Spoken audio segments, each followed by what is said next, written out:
नमस्ते दोस्तों, आप सबको मेरा राधे राधे और आप सबका स्वागत है मेरे इस YouTube channel Radhe Radhe eternal में। और मैं पूरी आशा करती हूँ कि कृष्ण भगवान की कृपा दृष्टि आप सब पर बरस रही होगी और आप लोग बहुत सुख समाधान से अपना जीवन व्यतीत कर रहे होंगे। तो दोस्तों, आ गई हूँ आज फिर एक नई कहानी लेकर। आज की कहानी जो है वो है गणेश दास जी की, जो काशी में रहते थे।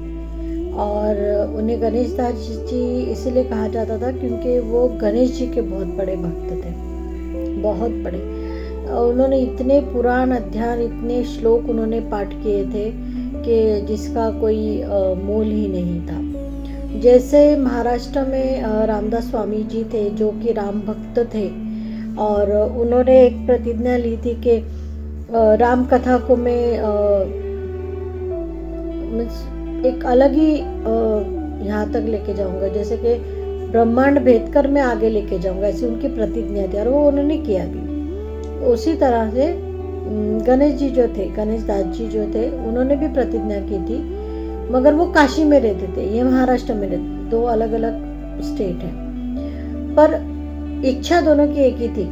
उन्होंने भी यही कहा था कि मैं गणेश जी की जो महिमा है, गणेश जी की जो भी बड़ी बड़ी कथाएं हैं, या गणेश जी का जो भी ब्रह्मांड में नाम है, उनकी जो ख्याति है वो मैं और बढ़ाऊंगा, ऐसा उन्होंने एक प्रतिज्ञा किया था। और उनको हर चीज में, हर जगह में सिर्फ गणेश जी ही दिखते थे, हर चीज में उनको गणेश जी। जैसे तुकाराम महाराज, एकनाथ महाराज को हर चीज में विट्ठल दिखते थे, उसी तरह से इनको गणपति जी दिखते थे, गणेश जी दिखते थे। बहुत बड़े भक्त थे उनके। तो एक दिन ऐसे ही वो, उनके पास वैसे भी कुछ नहीं था, साधु संत जैसे थे वो। तो एक दिन ऐसे ही वो घाट पर गए, काशी में घाट पर गए, वहाँ पे संध्या का समय था। तो वहाँ वो गए, उन्होंने हाथ पैर मुंह धोए और वो वहाँ पे पूजा पाठ करते हुए बैठ गए। और फिर थोड़ी देर बाद ऐसे ही बैठे रहे, गणेश जी की आराधना करते बैठे रहे। इतने में वहाँ पर कुछ लोग आए और उन लोगों ने पूछा कि भाई तुम कौन हो? तो उन्होंने कहा मैं। तो उन्होंने उनकी तरफ ऐसे देखा और फिर बोला मैं तो तुम्हारे जैसा ही हूँ। वो कुछ भी नहीं जानते थे, पर उन्होंने ऐसे बोल दिया कि मैं तो तुम्हारे जैसा ही। कौन हूँ यानी मैं तो इंसान ही हूँ, कौन हूँ? तुम्हारे जैसा ही कोई हूँ। तो उन लोग, अच्छा वो जो लोग थे ना, वो चोर थे। तो उनको लगा ये भी चोर है, झोली लेके घूम रहा है, यहाँ पे बैठा हुआ है अकेले, कुछ काम धंधा नहीं कर रहा है, ऐसे ही फालतू बैठा हुआ है, तो ये भी चोर है, किसी के ताक में बैठा है। तो उन्होंने कहा अच्छा हमारे साथ चलोगे? तो गणेश जी ने कहा हाँ चलो, चलूंगा, उसमें क्या है। तो बोले चलो।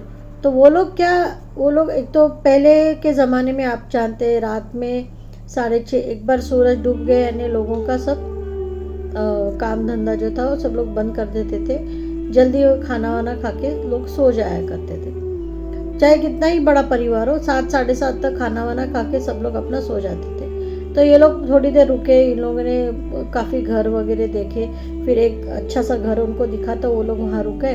और उन्होंने बोला कि तुम एक काम करो, गणेश दास जी को बोला तुम एक काम करो, तुम बाहर रुको और कोई आए तो हमें बताना। और उन्होंने क्या किया, उनको ऐसा लगा कि इसकी तो झोली है, हम जो भी सोना चांदी पैसा उठा के लाएंगे इसकी झोली में डाल के लेके जाएंगे, फिर बाद में उसका बंटवारा करेंगे।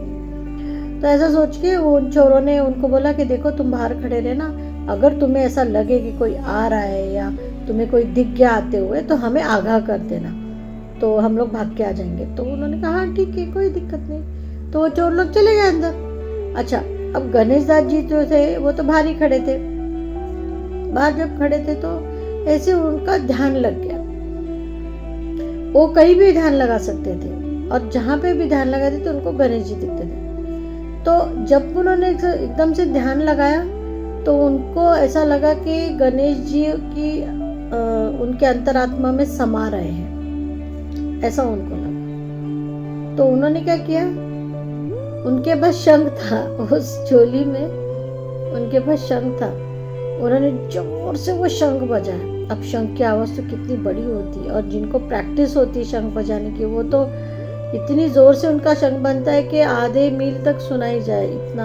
मीन्स अगर अंधेरा हो, रात हो, मीन्स कुछ भी ना हो, एकदम शांति हो, तो वो शंख कितनी ही दूर तक सुनाई देता है। तो उन्होंने वो घर के, और वो तो घर के बाहर खड़े थे, तो उन्होंने वो शंख निकाला और इतनी जोर से वो शंख बजा कि उस आवाज से उस घर के लोग जाग गए और चोर भी डर गए। उनको भी लगा रही ये क्या है, ये क्या हुआ। और जैसे ही उन घर के लोगों ने उन चोरों को देखा, वो चोर वहां से भाग गए। भागते भागते उन्होंने इन्हें भी पकड़ के लेके गए। वो उनके साथी थे, वो लेकर आए थे उनको, तो लेकर भाग गए। वो लोग बेचारे बहुत दूर जंगल में कहीं भाग गए। और बाद में वहाँ भागने के बाद में, पहुंचने के बाद उन्होंने बोला तू पागल है क्या, तुमको समझ में नहीं आता है क्या, क्यों शंख बजा रहे थे? तो तुमको हमने क्या बोला था कि अगर कोई आए, कोई दिखे तो हमें आगाह करना, तुम तो शंख बजाने लग गए, कैसे आदमी हो तुम? तुम्हें इतना भी ज्ञात नहीं कि हम चोरी करने गए थे, हम पकड़े जाएंगे, हमें मार पड़ेगी, इतना तो समझना चाहिए था। क्या समझ में नहीं आता तुमको, क्या कर रहे थे तुम? तो उन्होंने कहा अच्छा मुझे माफ कर दो, मैंने जानबूझ के नहीं किया। वो क्या है ना, मैं बाहर खड़ा था, और बाहर खड़ा था तो फिर मुझे एकदम से गणपति जी की, गणेश जी की आराधना ध्यान आ गई, तो मैं उनकी आराधना कर रहा था। और जब मैं उनकी आराधना कर रहा था तो मुझे ऐसा लगा कि गणेश जी जो है वो मेरी आत्मा में समा रहे हैं, उनका जो रूप है वो मेरे अंतर आत्मा में आ रहा है। और ये देख के मैं इतना प्रसन्न हो गया कि उनका स्वागत करने के लिए मैंने वो शंख बजाया था। तो उन्होंने जैसे ये बोला, वो जो चोर लोग थे वो एकदम ऐसे उनको देखने लगे कि ये क्या है, कौन है ये? और गणेश जी को याद कर, और गणेश जी इसके अंतरात्मा में समा रहे, यानी कि ये बहुत बड़ा कोई व्यक्ति है, ये साधारण व्यक्ति नहीं है, हमारे जैसा कोई साधारण व्यक्ति नहीं, ये सच में ही बहुत बड़ी आत्मा है कि गणेश जी इनके अंदर समा रहे हैं, उनका प्रतीत उनको उनके अंतरात्मा में झांक के मिल रहा है। इसका मतलब है कि ये बहुत बड़े ज्ञानी है। और जब उनको ऐसा लगा, वो चोर लोगों के हाथ में जो भी हथियार था, जो भी था, सब फेंक दिया उन लोगों ने, और गणेश जी के चरणों में गिर गए और उनके दास बन गए, उनके शिष्य बन गए। उसके बाद उन्होंने कभी कोई बुरा काम नहीं किया, कोई भी नहीं।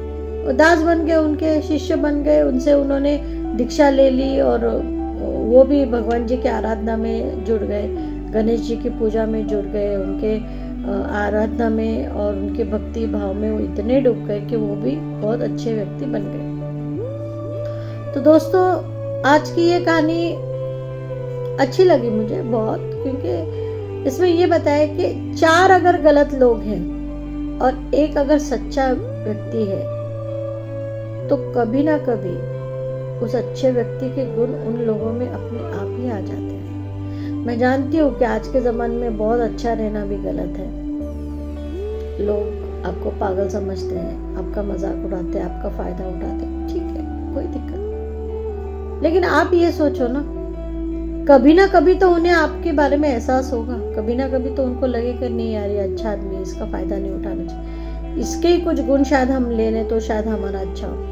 तो अगर ऐसा कभी होता है तो इससे और अच्छा क्या है, आप मुझे बताइए कि आपके अंदर के अच्छे गुण अगर कोई अपने अंदर लेना चाहता है, इसका मतलब आप बहुत अच्छे व्यक्ति हो, आप में उनसे कुछ अलग है, आप सच्चे हो, मन के सच्चे हो, और इसीलिए आपकी अच्छाई उनमें जा रही है। तो ये तो बहुत बड़ी बात हो गई। तो शायद अच्छा बने रहना बहुत ज़रूरी है, क्योंकि आज की दुनिया में ना दोस्तों, अच्छे लोग बहुत कम हैं। बहुत ऐसे लोग हैं जो किसी के बारे में सोचते ही नहीं, पढ़ी ही नहीं है। लेकिन कुछ ऐसे भी लोग हैं कि जिनके वजह से अच्छाई आज भी है, आज भी कई थोड़ी सी अच्छाई छुपी हुई है। भगवान ने उतना किया है हमारे लिए, वरना अगर सभी लोग बुरे होते तो ये दुनिया नहीं चल पाती दोस्तों। जहाँ बुराई है वहाँ पे अच्छाई का होना भी बहुत ज़रूरी है, तो ही बैलेंस बना रहता है, समतोल बना रहता है जीवन में। तो ये थी आज की कहानी, और मुझे पूरी आशा है कि आपको ये कहानी पसंद आई होगी। तो प्लीज़ मेरे चैनल को लाइक, सब्सक्राइब, शेयर कीजिए, नोटिफिकेशन का बटन दबाइए, ताकि मैं अगली बार अगर कोई ऐसी कहानी लाऊं तो आप सबको उसका आनंद लेना मिले और साथ ही साथ कुछ अच्छी सीख मिले। तो मिलती हूँ दोस्तों आप लोगों से फिर एक बार ऐसी एक अच्छी कहानी लेकर, जिसमें कि कुछ अच्छा हमें सीखने को मिले। भगवान के बारे में और जानकारी मिले, एक अच्छे संत के बारे में हमें जानकारी मिले। तब तक आप सबको मेरा राधे